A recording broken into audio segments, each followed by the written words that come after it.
இன்னொரு கவிதை எழுதுகிறாங்க, உங்கள் அம்மா எங்கள் அம்மா. அதாவது பிராமணர்களுடைய அம்மா, பறையர் விட்ட அம்மா. அதெல்லாம் சில விஷயங்கள் சொல்லிங்கன்னா வரேன். எங்கள் அம்மா மாட்டுக்கறி சமைப்பாங்க, அது சமைப்பாங்க, இது செய்வாங்கன்னு. அதில் கடைசியில் உங்கள் அம்மாக்கள் முற்றத்தில் சுற்றி வழிபடும் துளசியை பீக்காட்டில் இடக்கையால் பிடுங்கி குண்டி துடைத்து எரிபவர்கள் எங்கள் அம்மாக்கள். பீக்காட்டில் இடக்கையில் துளசியை பிடுங்கி பீக்குண்டியை துடைத்து எறிபவர்கள் எங்கள் அம்மாக்கள். உங்கள் அம்மா குண்டியை காட்டின்னு போய் திறந்த வெளி இல்லை மைதானத்தில் போய் கக்கூஸ் போகிறாள்ல, அதுக்குள்ளே நீ துடிச்சிருக்கணும். இப்போ முற்றத்தில் வழிபடுவர்கள் எங்கன்னா இந்த மாதிரி திறந்த வெளியில் மலம் போகிறாங்களா? இல்லை இல்லை, அதை நோக்கில நம்ம போகணும், அந்த சிஸ்டத்துக்குள்ளே நம்ம வரணும். ஏன் எங்கள் அம்மாக்கள் இருக்கிற இடத்துல கக்கூஸ் இல்லை, கழிவறை இல்லை அப்படின்னா நாம் அதை சிந்தித்து அதற்கான வழிமுறையில் எழுதியிருக்கணும்.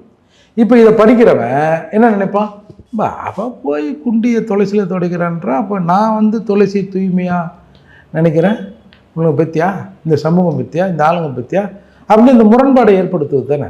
சார் நீங்கள் இப்போ கூட ட்ரெயினில் போங்க, இந்த அந்த ஒரு அந்த பகுதி சொல்லக்கூடாது, இங்கே சென்னையை ஒட்டி தான், சென்னை முடிகிற இடம் இல்லை, சென்னை அந்த கடைசி போனீங்கன்னா டக்குன்னு ஒரு 10 காலையில் ட்ரெயின் போகும்போது இல்லை இரவில் 7 மணிக்கெல்லாம் ஒரு 5-6 பொம்பளைங்க திரும்பி அந்த பக்கம் நிற்பாங்க.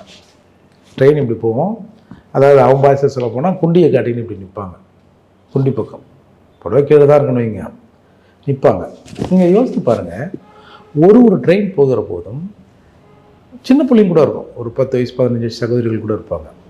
அந்த பசங்களோட அந்த மனசு எப்படி வருத்தப்படும். ஒரு நாளை கோணி குறுக மாட்டாங்க அந்த ட்ரெயின் பாஸ் ஆகிற வரைக்கும். அவங்களோட பேக் பின்னாடி தான் நமக்கு தெரியுதுன்னு வைங்க. இருந்தாலும் முன்னாடி நீ பின்னாடி ட்ரெயினில் போகிறோம், பின்னாடி அதையும் பார்ப்பான், எத்தனை பொம்பளை பற்றியா ட்ராக் வரும் போகிறாலும் ஒன்று. அந்த முன்னாடி முகத்தை எவனாவது ட்ரெயின் போகும்போது பார்த்துருப்பானா? அது இல்லை வலி, அந்த வழியெல்லாம் பதிவு பண்ணணும். எதுக்கு அந்த வழியை பதிவு பண்ணணும்?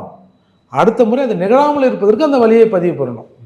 இப்போது அந்த மலைக்குழியில் இறங்கியதும் சரி, இல்லை இந்த நம்ம துளசியில் தொடச்சி போட்டதும் சரி, இது மாற்றத்தை நோக்கி கொண்டு போகுமா?